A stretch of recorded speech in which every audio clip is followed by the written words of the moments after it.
Мы вас сегодня собрали для того, чтобы дать предварительную информацию о том, зачем, для чего и кто создает Крымско-Татарский народный фронт, поскольку первая информация об этом явлении в Крыму вызвала достаточно большой интерес, в том числе и нездоровый интерес. Поэтому, чтобы расставить все точки над «и» и снять всякие попытки представить совершенно в ином ключе цели и задачи создаваемого объединения крымско-татарской общественности, мы попытаемся сегодня вам рассказать об этом, как создавался, для чего создавался и кто стоял у истоков будущего объединения. Значит, основы или истоки, или корни, что ли, этого общественного объединения, они заложены в фундаментальном противоречии существующего украинского законодательства и положения крымско-татарского народа в Крыму. То есть 20-летнее игнорирование прав крымско-татарского народа и 20-летнее, по разным причинам, неадекватное, так сказать, отношение к этой проблеме со стороны официальных представительных органов вызвало такое явление, как появление в Крыму различного рода общественных структур, ставящие конкретные задачи, чтобы каким-то образом облегчить те или иные решения тех или иных задач крымско-татарской нации. И крайним проявлением этой активности стала инициатива ветеранов национального движения крымских татар, когда группа ветеранов, а это было 20 человек, возмущенные тем, что лидер Меджлиса выдвигается на премию, Нобелевскую премию мира, собрались и обратились в этот комитет, чтобы он был снят с номинации как человек, который не достоин ни по каким параметрам быть выдвинут на эту престижную авторитетную международную премию. Вместо того, чтобы наладить диалог с ветеранами национального движения, фактически с учредителями Курултая и самого Меджлиса, руководители этой структуры попытались в духе старых советских времен организовать антипропагандистскую кампанию очернительства и инсинуаций вокруг этой группы. Это было жалкое зрелище, в общем-то. Тем не менее, противостояние в этом сообществе наметилось.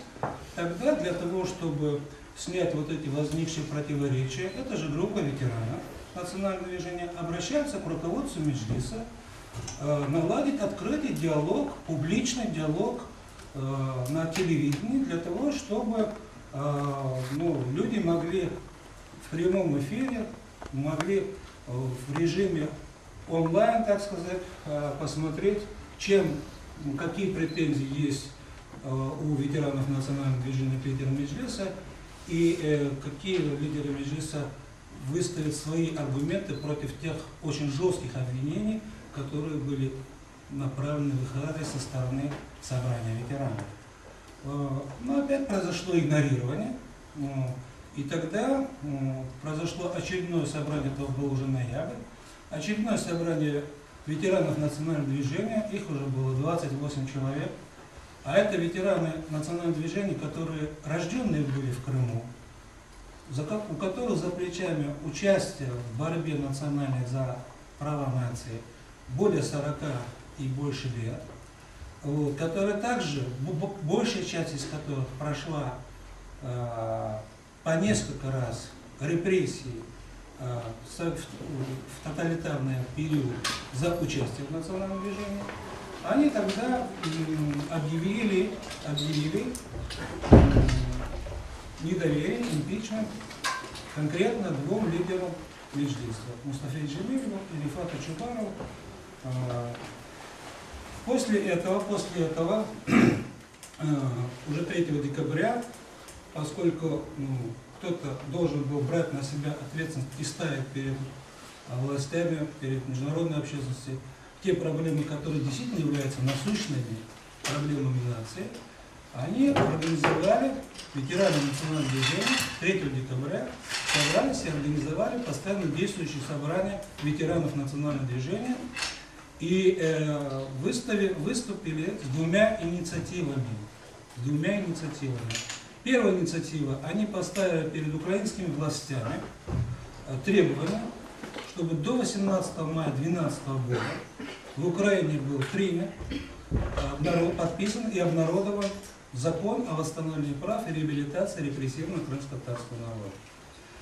И вот чтобы это требование ветеранов облачить в общенародное волеизъявление, второй инициативой ветеранов национального движения была инициатива созыва в День памяти жертв геноцида крымско-татарского народа чрезвычайного общенародного собрания с новым представительством по одному представителю от каждой крымско-татарской семьи. С такими инициативами они обратились к сообществу, к властям и к крымско-татарскому сообществу. Безусловно, все инициативы ветеранов, тут надо еще сказать, что ряд общественных структур провели небезызвестный митинг 21 декабря в поддержку ветеранов национального движения, что также вызвало, так сказать, нервную реакцию на Шмидта-2. Тем не менее, резонанс в обществе пошел, эта тема стала на слуху, она стала обсуждаема во многих общественных организациях и структурах крымско-татарского народа. И в результате вот этих обсуждений ряд действующих, не бумажных, а ряд действующих общественных структур крымских татар пришли к соглашению о создании Объединенного Крымско-Татарского народного фронта в поддержку этих инициатив собрания ветеранов национального движения. В частности, могу сообщить на сегодняшний день те, которые парафировали вот тот документ, который мы вам раздали в качестве раздаточного материала, меморандум и форму мандата приглашения на чрезвычайное общенародное собрание. Таких организаций на сегодняшний день 14. Это прежде всего сам институт собрания ветеранов национального движения крымско-татарского народа. Это организация Мелиферка, это организация Сибат, это организация поколения Крым, руководитель Рустам Гальбек сегодня присутствует на нашей пресс-конференции. Это Международный фонд поддержки исследований коренных народов Крыма. Это общественная организация Крым-Юг. Это благотворительный фонд Ватандаш соотечественник. Это ряд мусульманских общин, в частности, мусульманская община Собор в Симферополе, мусульманская община Халт-Йогы Бахчисарайского района, мусульманская община Эрен-Илья из Ялтинского региона. Это также Союз крымско-татарских офицеров Арби-Берлиги, это Союз солдатских матерей. И буквально на этой неделе собрание Президиума Совета представителей крымско-татарского народа при президенте Украины приняло решение поддержать и включиться в Крымско-Татарский народный фронт. В частности, это народные депутаты Верховной Рады АРК Леонид Иванович Безазиев, Эдит Гафаров, и все те, которые сегодня готовы и намерены работать в этом совете. А таких сегодня 10 представителей из 19.